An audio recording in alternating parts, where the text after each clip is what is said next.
My name is Josh Costello, and this is my presentation for English 11 Film Appreciation. Today I'm going to be talking a little bit about renowned director David Lynch. David Lynch was born in Missoula, Montana in 1946. He attended the Pennsylvania Academy of Fine Arts, which is, of course, in Pennsylvania. He's a director and an actor. Most notably a director, but he has had some small acting roles. He's a musician who plays a whole assortment of instruments, but most notably he plays a lap guitar, which is pretty uncommon these days. He's a painter and a visual artist. In this image here, we see him, it looks like doing some hand painting. But he's most known not as a painter or a musician, but as a director. And the film that really put him on the map was released in 1977. It was called Eraserhead. And here we have an image of a nice little pencil eraser. So, Eraserhead. This film was written and directed by David Lynch. As I said, it was released in 1977. I don't know where you even begin with this film. I guess it would fall under the genre of surrealist horror. It definitely has some strange, absurd elements, and there are some images that can be kind of frightening, as we can see by the picture in the top right corner here. The story centers around Henry Spencer, played by Jack Nance, and this is a man who, after a sexual encounter, has to take care of a very hideous, grotesque-looking child, I guess. But it definitely doesn't look very human. And probably the people who've watched this film, what probably stands out for them the most would have to be just the image of this deformed child. That to this day, David Lynch has been very secretive about how he created this little demonic baby. So the film is in, as you can see by these images, the film is in black and white. And what really resonated with me after watching this was just the unsettling music score, and just there's a lot of sounds of machinery and just industry. It just leads to a very unnerving soundtrack. There's constantly sound. There's not very much silence. Here we have Henry asking if we know any good barbers. I think his hair is really cool in this movie. So fast forward a few years, and we see the release of Twin Peaks. This show first aired in 1990 and ran for 2 seasons. Again, this was written and directed by Lynch, and the story follows Dale Cooper, who's an FBI agent, and he's in the town of Twin Peaks for business, not pleasure. He's investigating the murder of Laura Palmer. This was a very critically acclaimed show. It was number 45 on TV Guide's 50 Greatest TV Shows of All Time. On the left side of the screen here, we have a picture of Agent Cooper with some of the other members of the town. We have the sheriff there, and one of the I guess you could call him a red herring. Lynch makes you think that maybe this guy in handcuffs is the murderer, but we find out that he's actually not, and the story gets much deeper.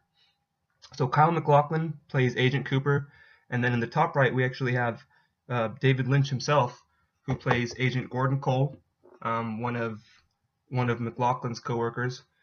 And then in the bottom right here we have Laura, who is the young girl who's murdered, and she's sitting next to the man from another place, who in the show they never reference him as being the man from another place.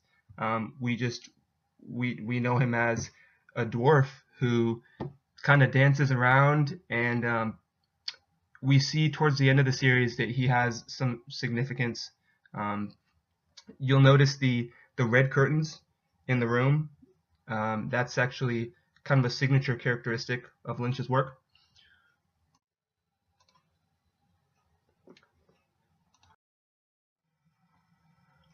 In 2001, we saw the release of Mulholland Drive, which was written and directed by Lynch. This film might be his most popular work, and I would have to say this would have to be my favorite film that I've seen from him.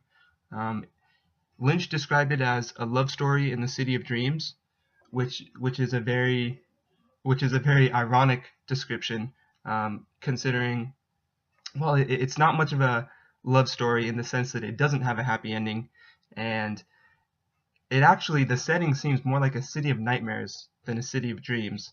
Um, Again, there's a lot of disturbing imagery, and a lot of the scenes are very dreamlike, which is similar to a lot of Lynch's past work. But this this film actually um, won David Lynch the Best Director award at the 2001 Cannes Film Festival, which is pretty prestigious.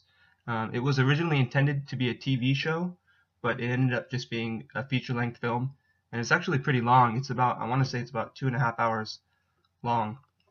Let's see, on the far left side of the screen, we have a character who only makes a brief appearance in the film, but his presence is very powerful. I'll just say he gives the audience quite a scare. Um, to the right of his face, we see a poster for Mulholland Drive. I think this was probably a fan poster. In the top right corner, we have a picture of Betty and Rita as they're trying to figure out Rita's identity. And I have their names in quotations because we're not quite sure who these characters are throughout the film. You know, the Betty and Rita that we see in the beginning is much different than the Betty and Rita that we see at the end of the film. Um, but anyways, Betty is an actress who's trying to make a name for herself in Hollywood, and Rita is kind of she's just trying to figure out who she is, essentially. Um, Underneath that, we have a very dreamlike scene that takes place pretty early on in the film. Um,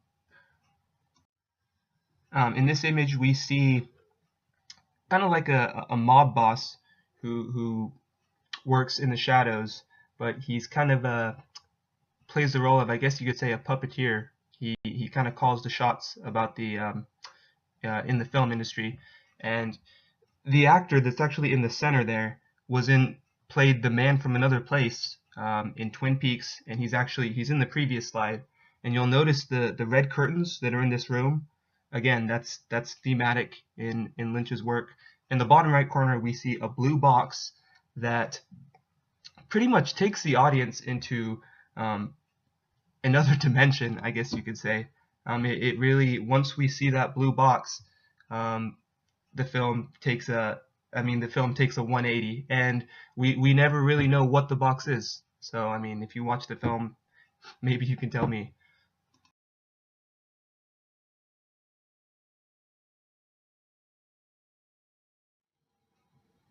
So, what are some common themes and elements that we might see in Lynch's work? To begin with, most of Lynch's films tend to follow a non-linear narrative structure. So, in a lot of films that we watch, they tend to follow a certain format of we have in the beginning we have an exposition where we know a little bit about the characters and the problems they might face. Then we have some rising action, and then we have a climax that's the peak of the action, and then we have some falling action, and then we have a conclusion that kind of wraps up the film. Well, Lynch's films don't work in quite a they don't seem to follow that structure. Um, Most notably, a lot of his films are kind of open-ended, and where the audience is left with a lot of unanswered questions. And I think that that's something that Lynch intended, and he's actually notorious for not commenting on his work and not discussing the nature of it, or specifically what he means.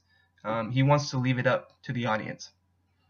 We have um, sex is an important theme in a lot of Lynch's work. Um, Beginning with Eraserhead, we see right off the bat the deformed child that Harry Spencer is forced to take care of. Well, I guess he's not forced to, but well, that child is a result of a sexual encounter that he had, and some people would argue that one of the themes in that film is just the consequences of sex and how they affect our lives. Dreams are very important in Lynch's work. Even in, let's see, go back to Twin Peaks, we see Kyle MacLachlan's character is kind of, his dreams kind of lead him to make certain decisions that are very important to the plot. In fact, some of the breakthroughs that he has in the case come to him in a dream. So dreams are very prominent, and even the way the scenes themselves are shot are intended to have a dreamlike effect on the audience. Lastly, we have musical performances. Again, in the bottom right corner, we'll see those red curtains that are in, let's see, we saw them in Twin Peaks. We saw them in, let's see, what else they're in Eraserhead. The lady in the radiator sings in front of some red curtains similar to this. And I think that's just, the music really sets the tone for Lynch's films, and Lynch is a music lover, and it shows. So Blue Velvet kind of examines the seedy underbelly of small town America, and Lynch kind of wants to show that some things could appear great on the surface, but what's really going on under the surface? That's one of the questions that he asks. His films are intended to shatter our perceptions of reality. His films don't contain chapter segments if you buy the DVDs, because Lynch believes that films should be watched in their entirety from beginning to end. Also, there are some actors that Lynch is known for working with. Kyle MacLachlan's one of them. Jack Nance, who was the star of Eraserhead, he's featured in Twin Peaks as well. So yeah, Lynch definitely has some trademarks that allow us to identify him. So what's next for David Lynch? He's intended to direct the return of Twin Peaks, which is scheduled for 2016, and that's 25 years after the original show aired. So I'm pretty excited for that, and we'll see what direction Lynch decides to take it in. But in the meantime, Lynch has been pretty busy spreading the word about his organization, which is the David Lynch Foundation for Consciousness-Based Education and World Peace. I'll admit I was not familiar with this organization before I made this slideshow, but basically the gist of it is meditation. Lynch very much believes that meditation can solve a lot of the problems in the world. So yeah, we'll see how Twin Peaks turns out, and we'll see if Lynch is able to change the world with his views on meditation. Thanks for watching. Have a good one.